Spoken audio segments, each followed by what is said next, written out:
Halo,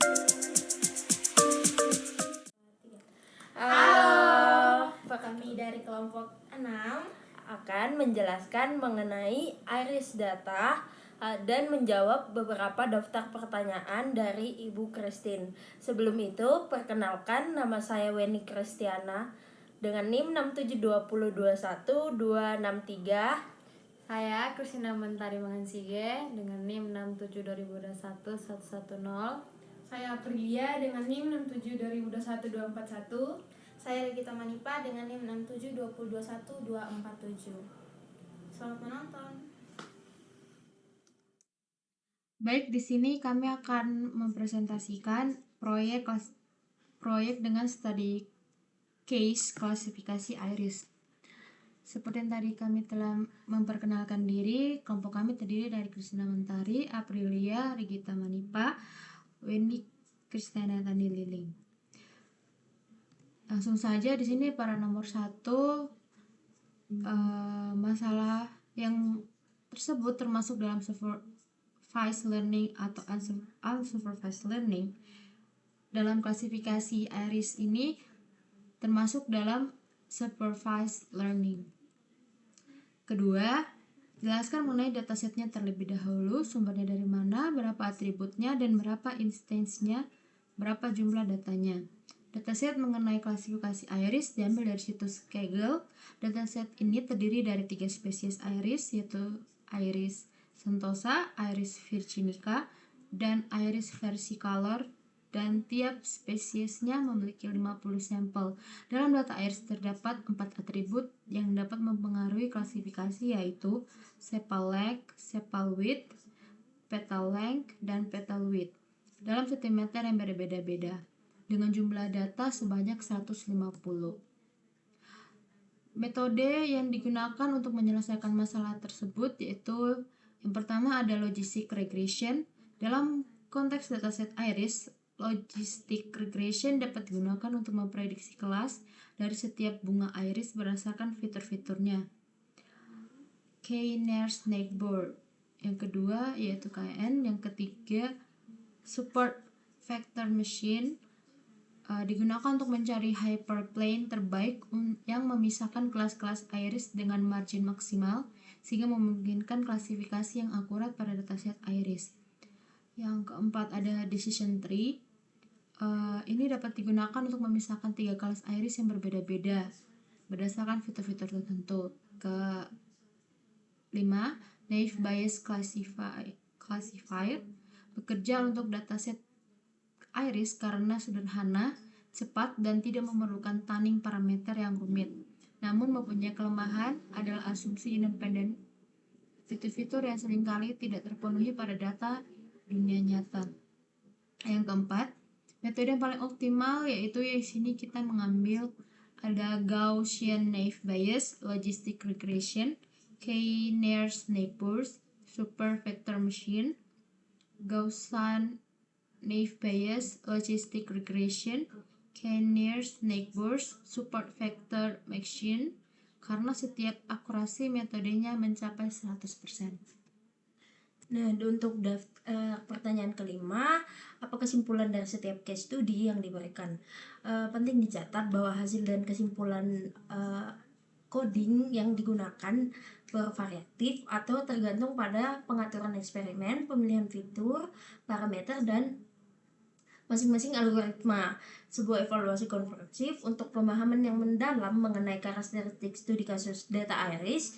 Masing-masing kesimpulannya diperlukan untuk mengambil kesimpulan yang lebih akurat. Jadi pada intinya untuk keakurasian dalam menganalisa data iris ini berbeda-beda, dimana yang di daftar pertanyaan sebelumnya kita udah menjelaskan yang mana algoritma yang paling akurat dan mana algoritma yang memang kurang akurat dalam mendata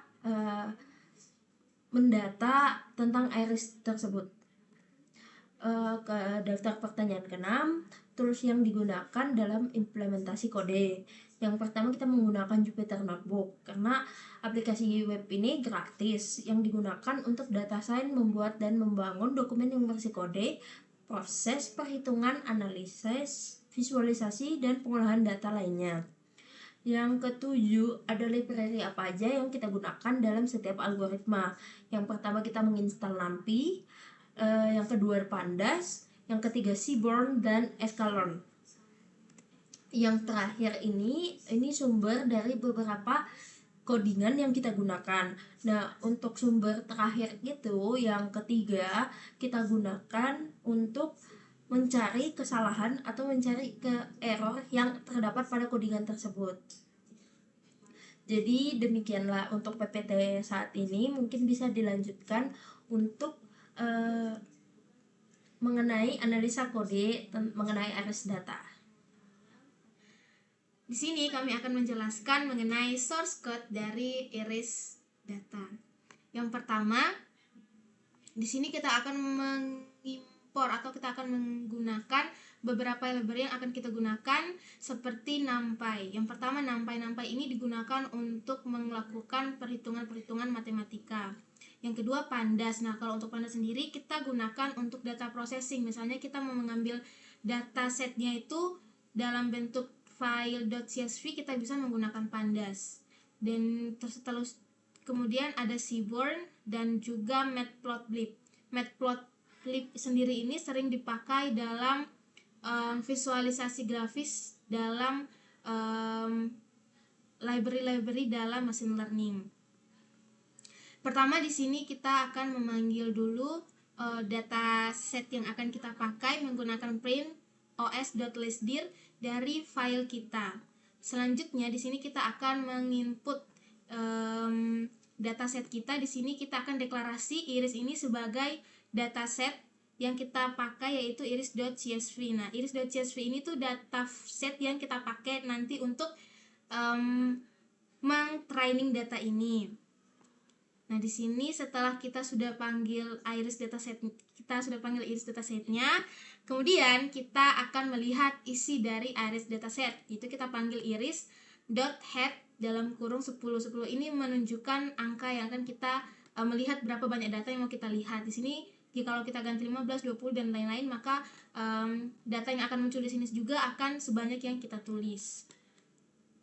Selanjutnya untuk iris.describe ini kita akan melihat isi dari dataset iris tadi. Di sini ada ID-nya, ada sepal length, sepal width, petal length, dan juga petal width. Nah, ini tuh yang jadi klasifikasi yang akan kita lihat nanti, klasifikasi dari iris dataset itu sendiri. Selanjutnya kita akan analisis data visualnya. Data visual di sini seperti tadi terjelaskan di awal, kita akan menggunakan library yang namanya Matplotlib. Di sini tuh pertama iris plotnya kita untuk membagi klasifikasi yang ada pada iris dataset itu menggunakan menjadi klasifikasi yang dipakai itu untuk sepal length-nya dan juga sepal width-nya. Ini juga sama plotting untuk iris datasetnya. Selanjutnya di sini kita akan pakai Seaborn untuk kita membedakan masing-masing spesies dari iris. Yang di sini kan kita ada 3 spesies, yaitu ada spesies iris setentosa, iris versicolor, dan juga iris virginica. Jadi yang biru ini adalah menunjukkan hasil dari iris sentosa, yang orange ini menunjukkan hasil dari iris versicolor, dan juga yang hijau ini menunjukkan hasil dari iris virginica. Di sini kita akan box plot lagi untuk masing-masing spesies. Untuk iris ketiga spesies tadi dari iris setosa, versicolor, dan juga virginica. Ini tuh lebih kepada masing-masing atau jenis-jenis plottingnya. Yang ini tuh namanya violin plot. Selanjutnya untuk ini tuh variasi. Jadi ini semua tuh sebenarnya hanya visualisasi dari datasetnya. Ini untuk box plot dari gabungan dari semua spesies.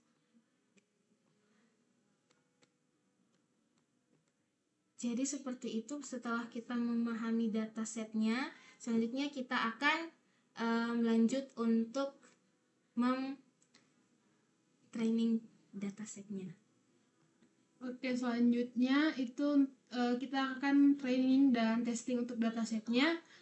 Jadi untuk training dan testing datasetnya itu kita menggunakan rasio 80/20, di mana 80 itu nanti untuk trainingnya dan 20 itu untuk testing datanya.